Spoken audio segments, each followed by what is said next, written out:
After breaking up with my girlfriend, I still kept the habit of peeling shrimp shells. Before I knew it, it was crawfish season again. I dug up my ex-wife's account and asked her, "How about getting back together?" To my surprise, she replied, "No, I have a new boyfriend now. Stop trying to win me back with such childish methods. It's stupid." However, I didn't get angry at all. Instead, I slowly asked, "So, do you and your boyfriend eat crawfish?" Chapter 01. "I'm downstairs at your place," I said gloomily. "I brought 14 pounds of crawfish."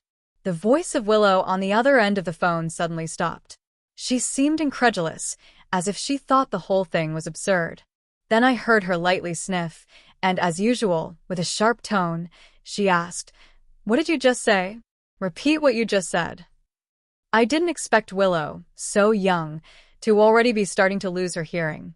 After a pause, I silently repeated, "The crawfish place we often go to is having a promotion. Buy 5 pounds, get 2 extra free." She asked, "So you bought 10 pounds?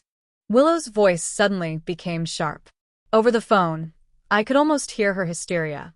She shouted, "George, have you lost your mind?" I silently held the phone a little farther from my ear. After a while, when Willow had calmed down a little, I carefully picked up the phone and asked, "So, do you and your boyfriend eat crawfish?" "Go away," Willow shouted the last sentence at the phone and hung up quickly. I stood downstairs at her place with the crawfish, looking up at the floor of her apartment, and sighed deeply. Well, all my calculations didn't include the fact that Willow had a new boyfriend. These 14 pounds of crawfish, who knows when I'll finish peeling them? I sat for a while in the flower bed outside her building, feeling a little lost and not knowing what to do. I opened my friend list, hoping to ask someone to help me finish the crawfish. But it was already late, and everyone had just finished dinner, too tired to help. I sighed again, stood up, and picked up the 4 big bags, heading toward the gate to grab a cab. Not long after, I ran into Willow, who was clearly unhappy and had no idea when she came down. She stood there, staring at me coldly without saying a word, just staring at me in confusion for a long time.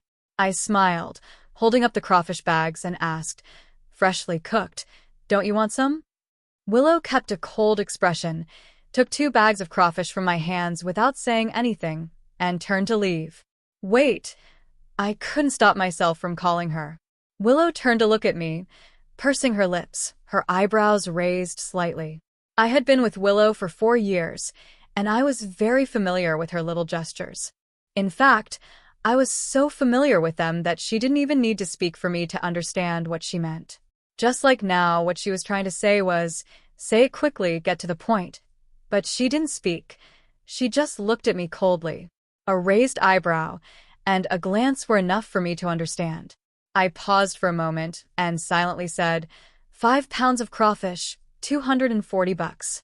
Willow widened her eyes in disbelief, and I silently met her gaze. After a while, I heard Willow sneer, "Fine. George, you've really learned something. If I ever talk to you again, I'll be a dog." Willow transferred the money to me without looking at me again and quickly left. Before leaving, I saw her angrily kick the raised brick. The brick was slightly damaged, but she was severely hurt. Her toes curled up in pain, as if they were trying to shrink together. Yet she still pretended nothing had happened and limped away. Chapter 02. That evening, Willow suddenly posted a video on her WeChat Moments. In the video, a man was seriously peeling a whole bowl of crawfish meat, then placed all of it in front of her. Willow smiled slightly, opened her mouth, and waited for him to feed her, but the video abruptly stopped. I silently liked the video, then turned off my phone, staring blankly at the crawfish in my hand. I had expected Willow to have a new boyfriend. I just didn't expect that day to come so quickly.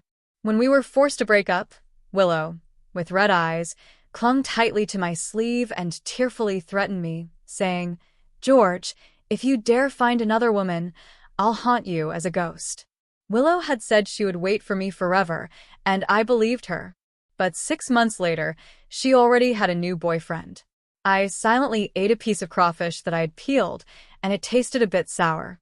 It clearly didn't taste like this before. Every summer, I would take Willow to eat crawfish many times. But today, it felt off like something was missing.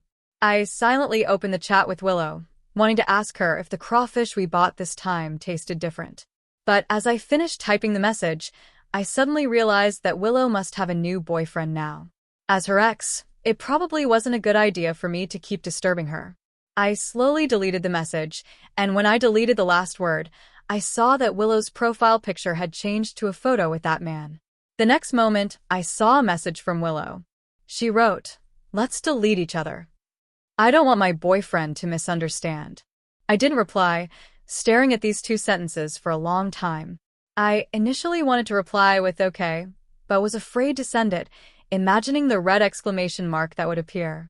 After thinking for a long time, I decided not to reply and not to block or delete Willow. Let it be. After all, she must have already deleted me. Whether I delete her or not didn't matter anymore. I silently spit out the crawfish meat in my mouth, feeling no appetite for the remaining 6 pounds.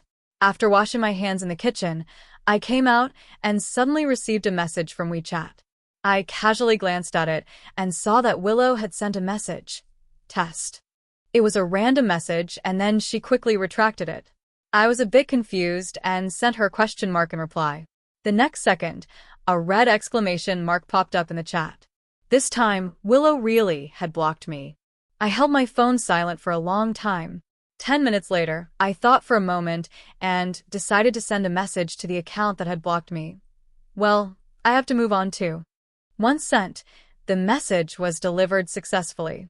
There was no red exclamation mark before my message. I froze for a moment, then realized that Willow hadn't actually deleted me. She had just put me on her blacklist and after a while removed me from it.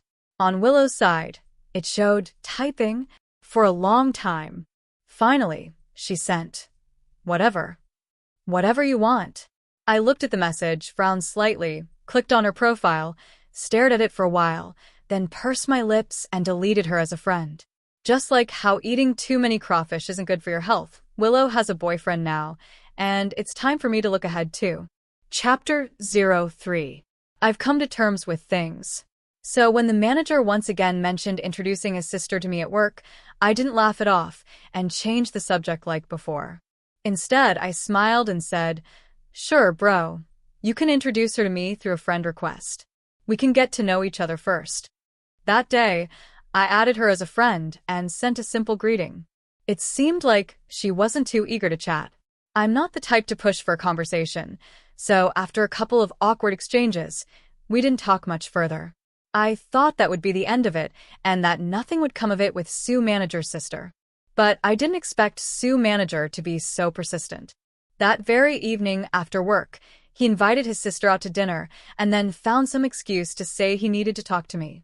He took both me and his sister to the restaurant, then quickly made up an excuse that he needed to use the restroom and left us there, leaving me and Anna facing each other at the table. It was the first time Anna and I met, and we both felt a little awkward, unsure of what to say. I scratched my head and said, "Actually, I'm not that hungry." After hesitating for a moment, I suggested, "How about we just leave?" Anna nodded in agreement.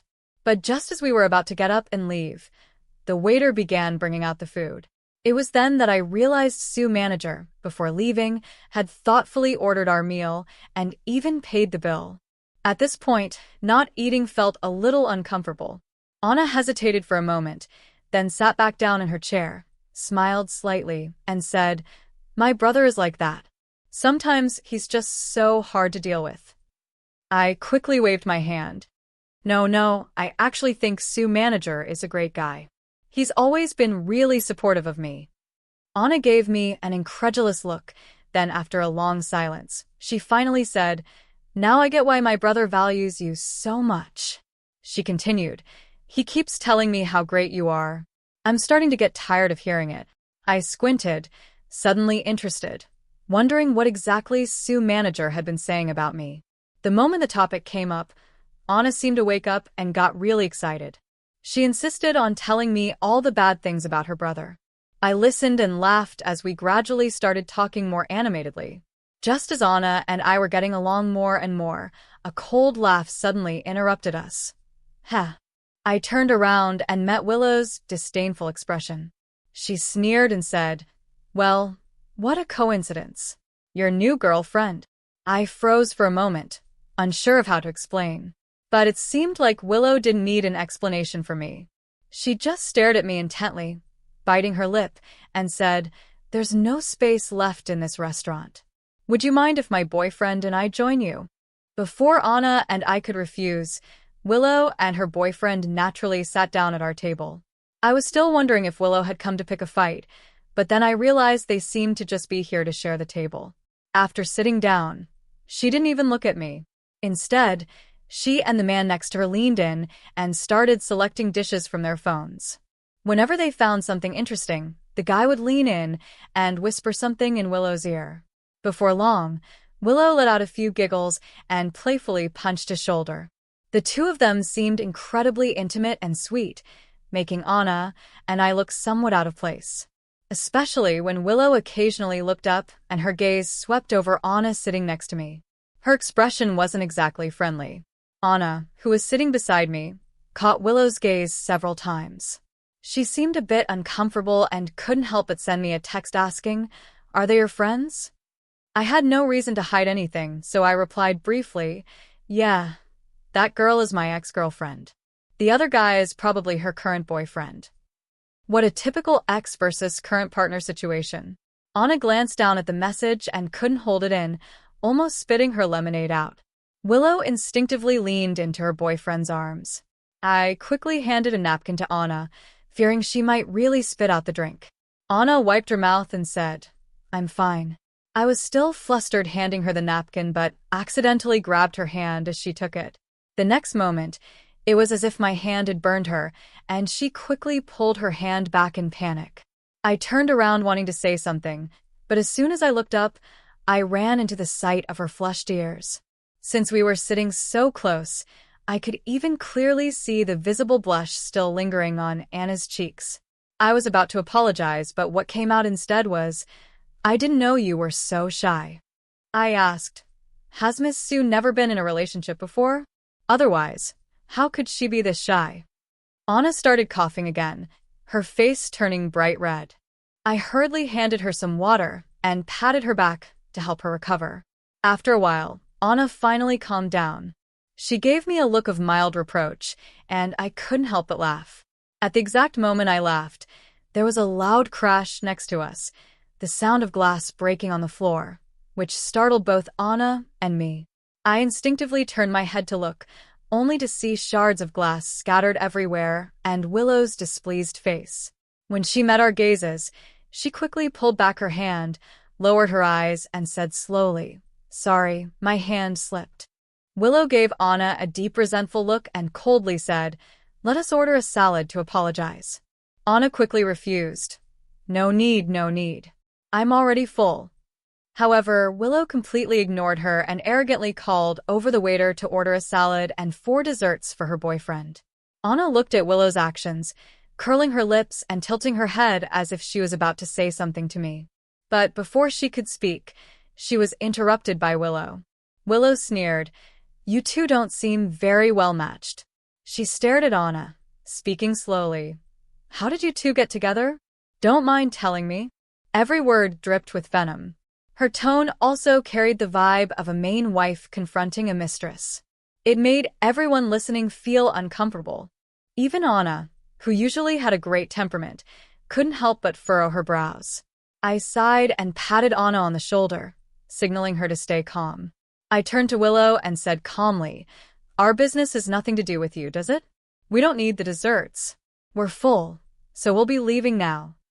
I stood up with Anna and politely smiled at Willow's boyfriend, saying, "You two enjoy your meal." After that, I gently pulled Anna to leave, but Willow's face darkened and she coldly called out, "Did I say you could leave?" I ignored her, but halfway to the door, Anna's arm was suddenly grabbed by Willow, leaving her unable to move. She angrily shouted at me, "Wang, you always run away when something happens. Are you still a man?" Without hesitation, I forcefully pulled Willow's hand off Anna and led her out of the restaurant. Anna frowned, clearly irritated by Willow's words. However, she also noticed that I didn't want to stay any longer, so she suppressed her anger and followed my lead. We both ignored Willow, and her face grew darker and darker, practically dripping with fury. Just as Anna and I were about to exit the restaurant, Willow suddenly slammed her water cup on the floor, drawing everyone's attention. Then she yelled at Anna, "Sue." Willow's voice was light and playful as she said, "You're with George, huh? Did he ever tell you that his mom used to be a prostitute? That he's a bastard?" Anna's body trembled and I froze, my steps coming to an abrupt halt.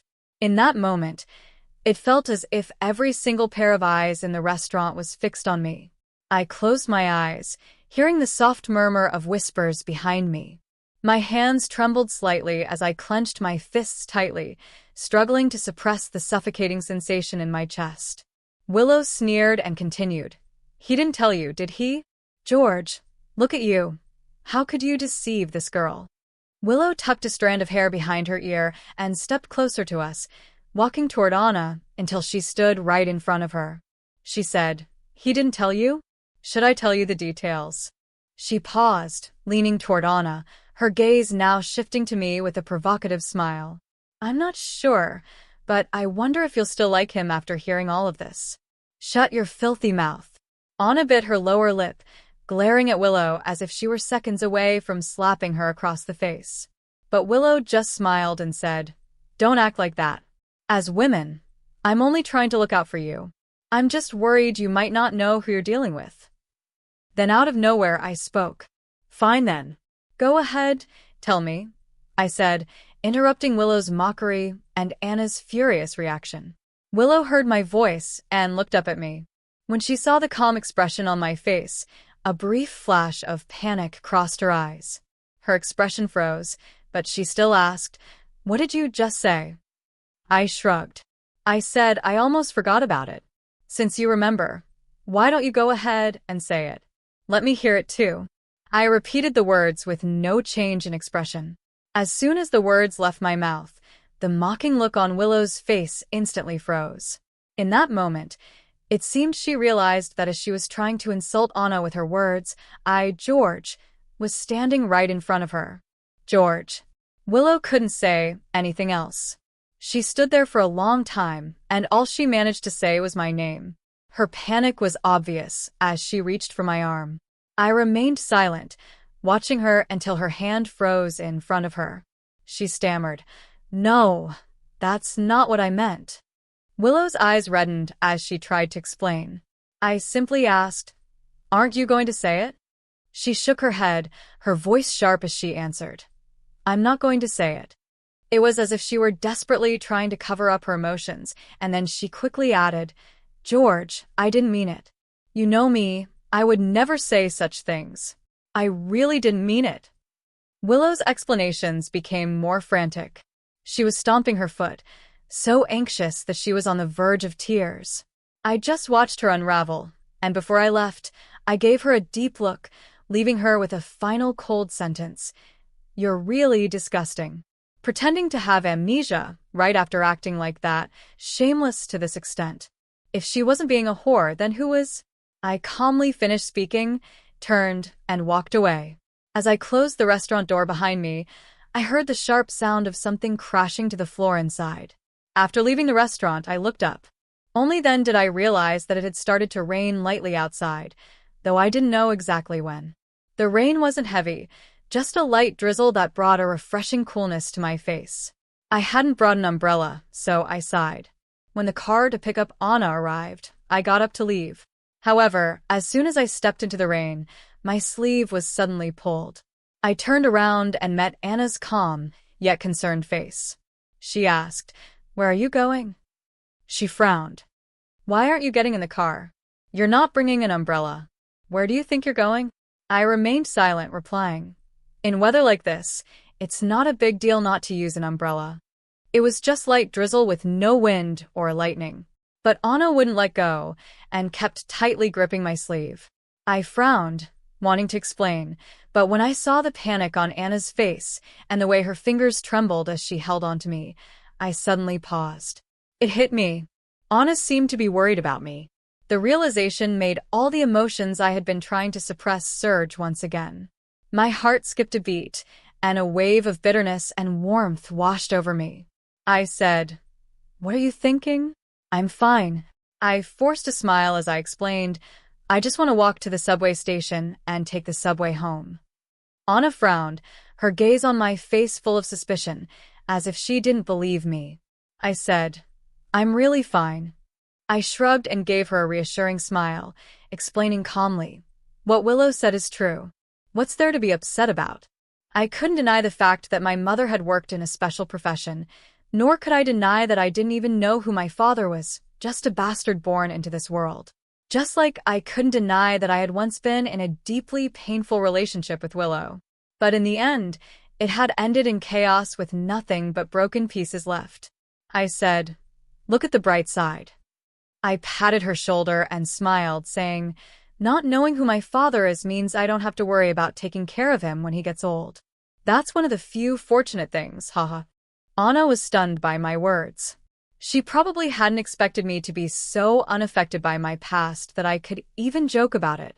I said, "When I was 18, I might have been embarrassed if my girlfriend had exposed my flaws in front of everyone." I smiled and said, "But now I'm almost 30. I explained, "I know very well that I can't control where I was born. Why should I feel ashamed? I had no choice, no agency. Birth is just a fact that's beyond my control. People should be responsible for their actions, but there's no need to feel guilty for something as natural as that." Actually, I just didn't understand. I paused, and suddenly Willow's face appeared in my mind, causing me to tighten my fists.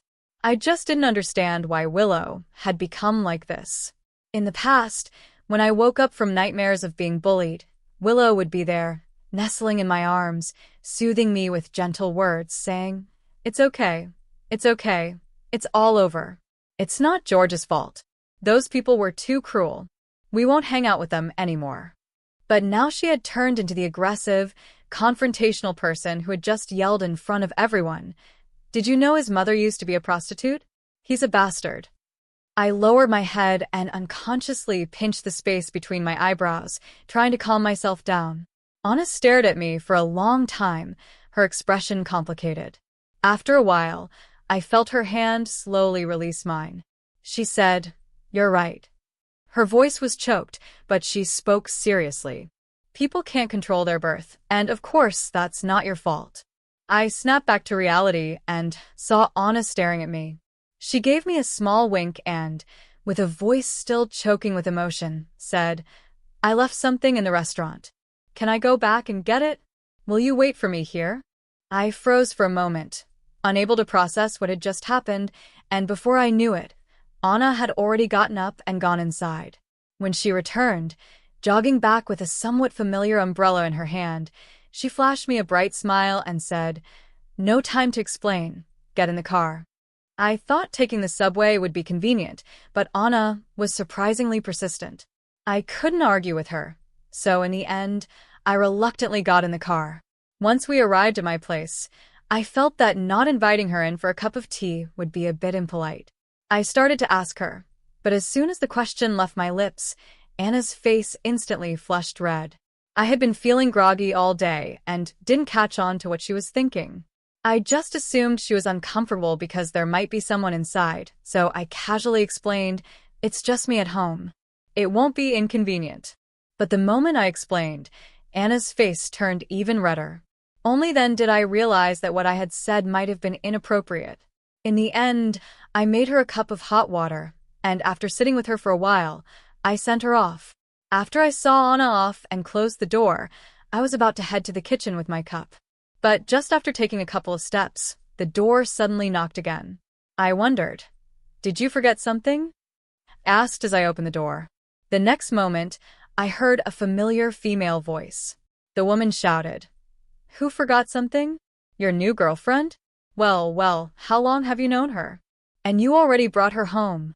There stood Willow, her left cheek swollen, her hair disheveled, and she was yelling hysterically, "George, how did I never notice how disgusting you are?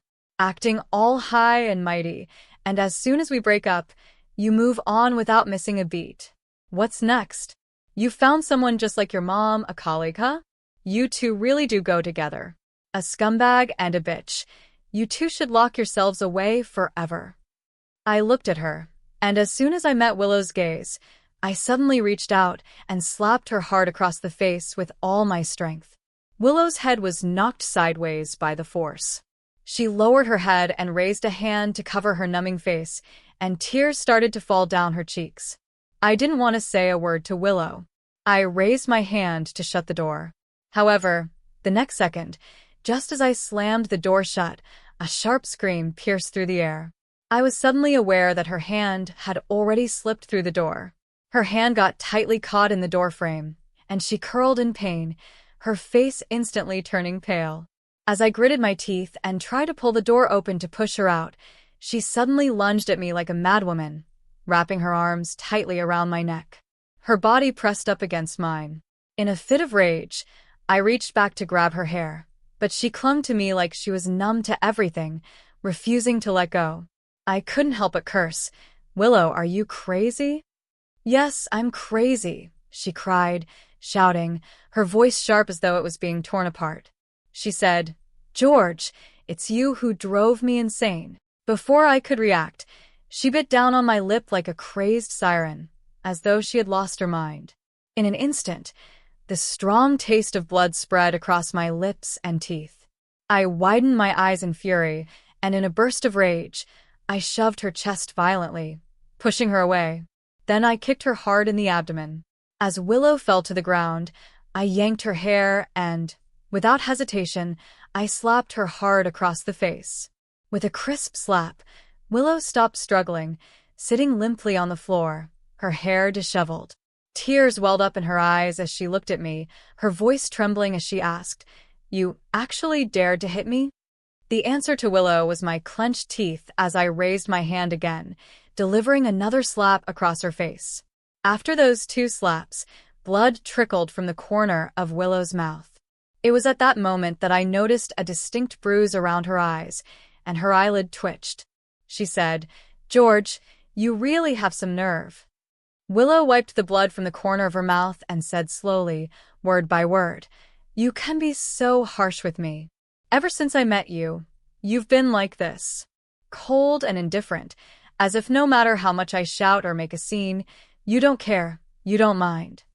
Her eyes were red, and she stared at me, her voice trembling beyond control. She choked. "Sometimes I really wonder, did you ever love me?" I sneered and asked, "What does loving you mean?" I stared into Willow's reddened eyes and asked her, word by word, "Is it enough to love you if I expose your deepest, most painful scars in front of everyone?" She repeatedly tore at my wounds, bringing them up again and again as if they were casual topics for conversation. She watched me suffer in pain, struggling so much I couldn't even sleep. Is this what Willow calls love? I gazed at her and said, "If this is love, then I clearly don't have it. And if this is your love, I wouldn't want it even if I did." Willow's face turned deathly pale, and she shook her head violently, eager to explain.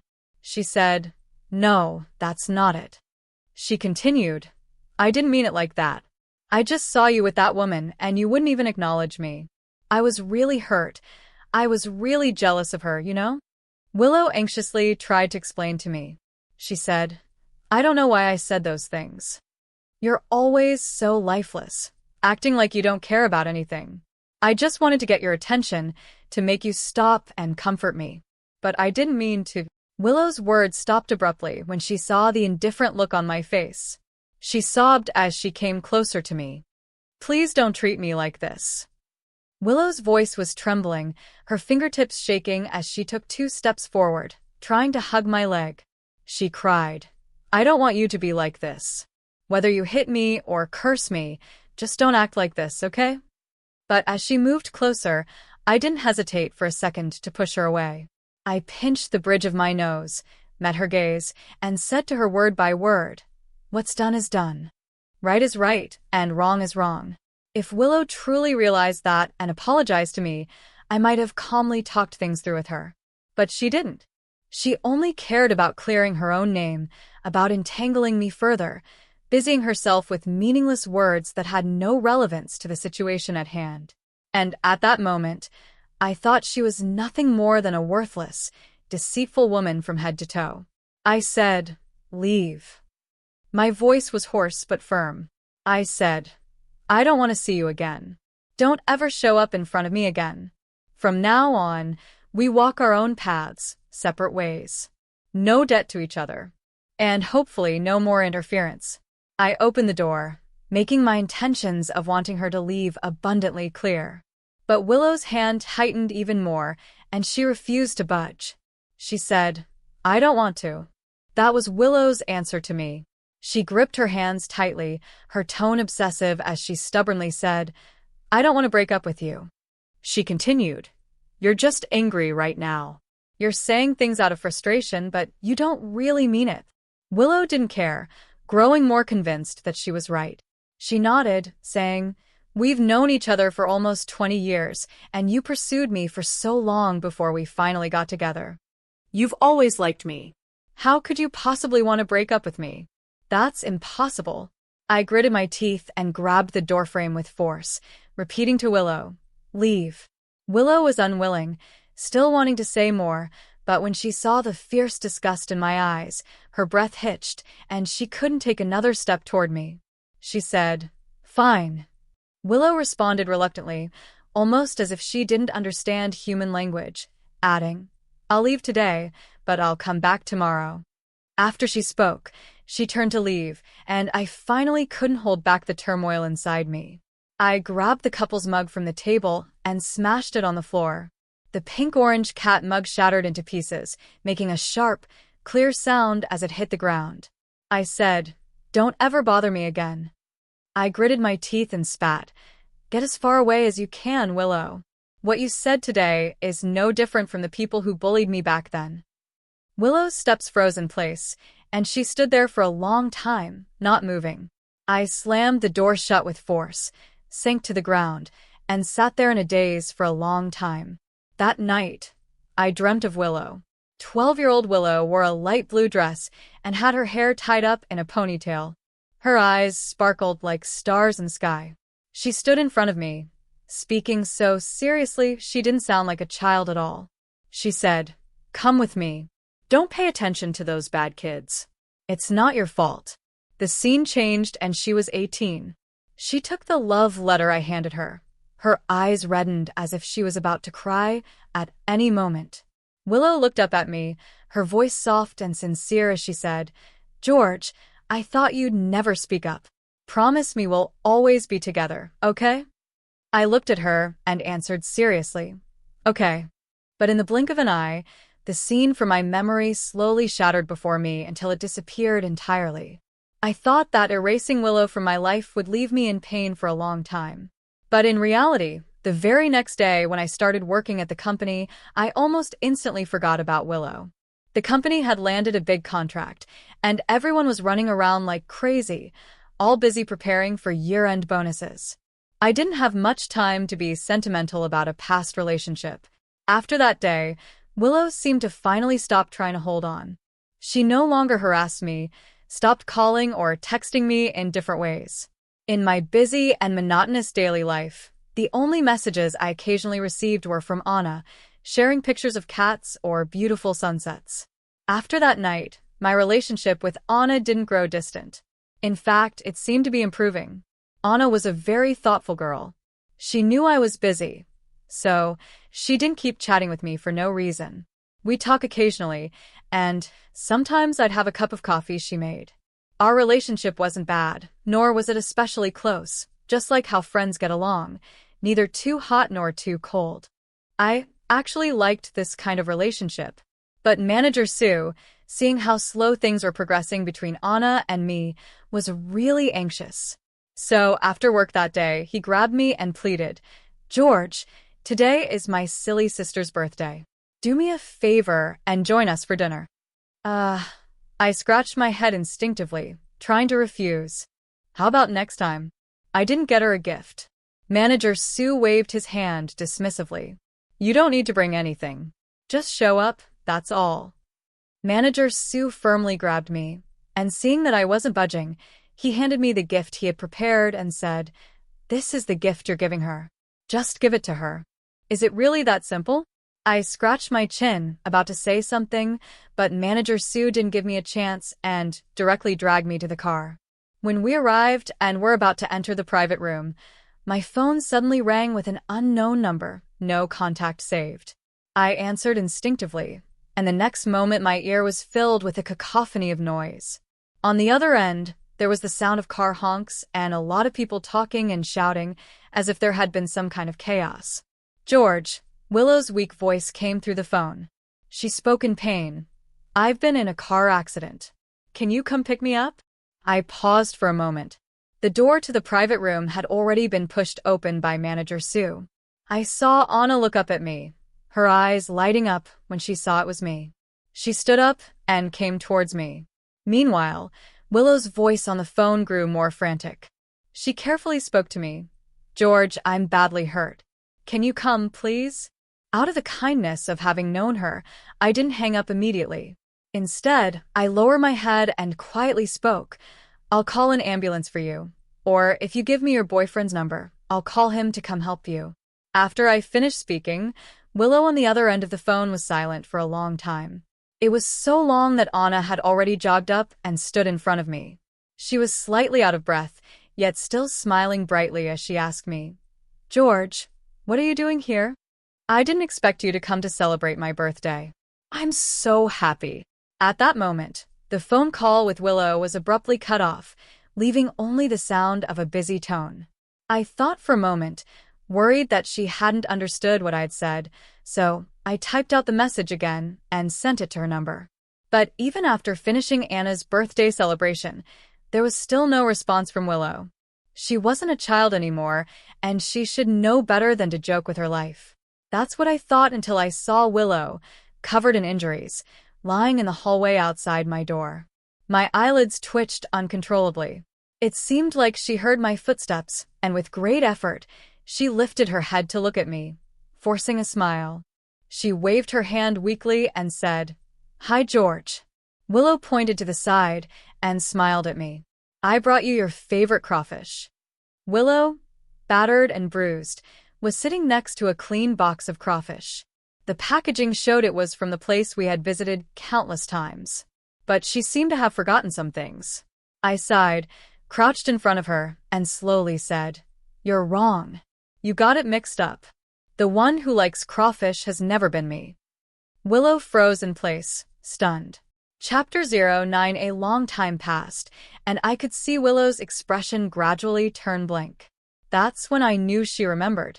The first time I stepped into that crawfish restaurant with Willow was because the place had just opened and we had received a 50% off coupon. She eagerly asked if we could go there for a late-night snack. I wasn't fond of eating crawfish. Those crustaceans just didn't sit well with me, and I had no appetite. But Willow loved it. So I ended up peeling crawfish for her. She happily devoured the shrimp, smiling playfully and saying, "George, what will I do without you?" "All right, it's settled then. From now on, you have to peel shrimp for me for the rest of your life." After she said that, noticing my stunned expression, she smiled and asked, "Aren't crawfish really delicious?" Back then, I hadn't eaten many shrimp myself and couldn't really taste much.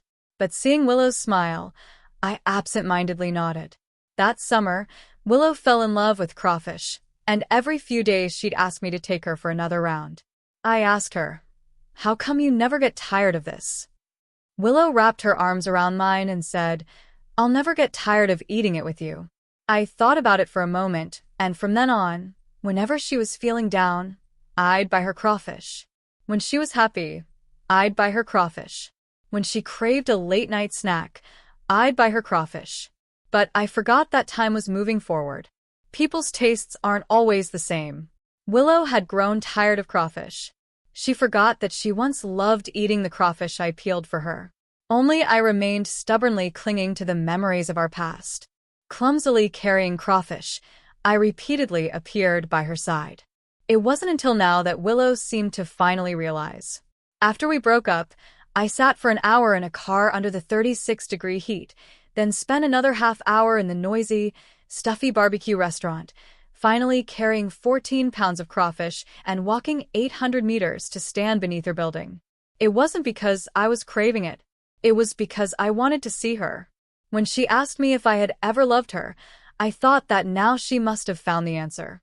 Willow's body slowly curled up into a ball. She tightly grabbed her hair and then let out a painful scream. She said, "I'm sorry." Willow's voice trembled uncontrollably and she stammered, "I didn't know. I really didn't. I completely forgot. I always remembered you loved crawfish because you always bought it. How could I be so stupid? I completely forgot. I'm sorry. I'm so sorry." She lifted her head, her face wet, and I couldn't tell if it was from sweat or something else. She said, "I always thought you didn't care about me at all." Willow looked up at me, her face filled with bitterness. She said, "I just wanted to know if I had a place in your heart. So, I purposely told you I had a new boyfriend just to see if you'd get angry, if you'd feel upset, if you'd ask me even one question. Just one would have been enough. But I didn't expect." She didn't expect that I would show up at her door with 14 pounds of crawfish. She forgot that I'm taciturn, stubborn, and single-minded. Even if my teeth were broken, I'd just grit my teeth and swallow the pain. But after finding out she had a new boyfriend, I tossed and turned for a long time and finally decided to wish her happiness. Willow closed her eyes, her voice trembling so much she couldn't continue speaking. I said, "I'll take you to the hospital. The past, no matter how much we talk about it, it's meaningless now. What's most important right now is Willow's injuries. They need to be treated immediately." I reached out to support her, but Willow suddenly became agitated. She clung tightly to my arm, her eyes red, her voice choking with emotion. "I don't want to go, George. Please don't drive me away." She said, "I was wrong. I'm really wrong. Can you forgive me? I shouldn't have made my friend dress up as a man to deceive you. I shouldn't have said those things in front of everyone. I know I was wrong. I never meant to say those things.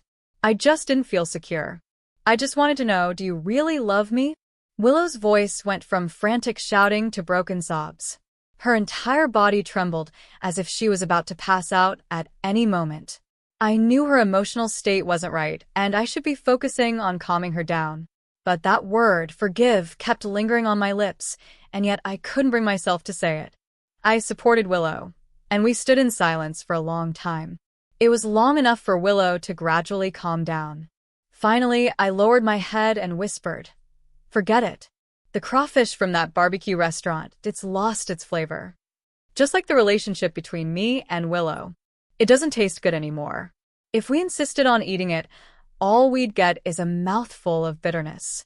Willow, with tears streaming down her face, looked at me. Her lips trembled as though she wanted to speak, but no words came out. Her throat seemed to be blocked by something, and all that came were drops of tears falling one by one. When the ambulance arrived, she refused my offer to take her to the hospital and got into the vehicle on her own. I silently stood there watching her leave. Later on my birthday, I received a delivery of peeled crawfish. A large box filled with just the meat, nearly 2 pounds. I knew very well that crawfish shells are heavy and the meat is scarce. To get 2 pounds of meat, at least 15 pounds of crawfish would need to be peeled. I knew exactly who had sent it, and I understood what she was trying to say. But the truth is, I really don't like eating crawfish. In the end, its destination would only be the trash can.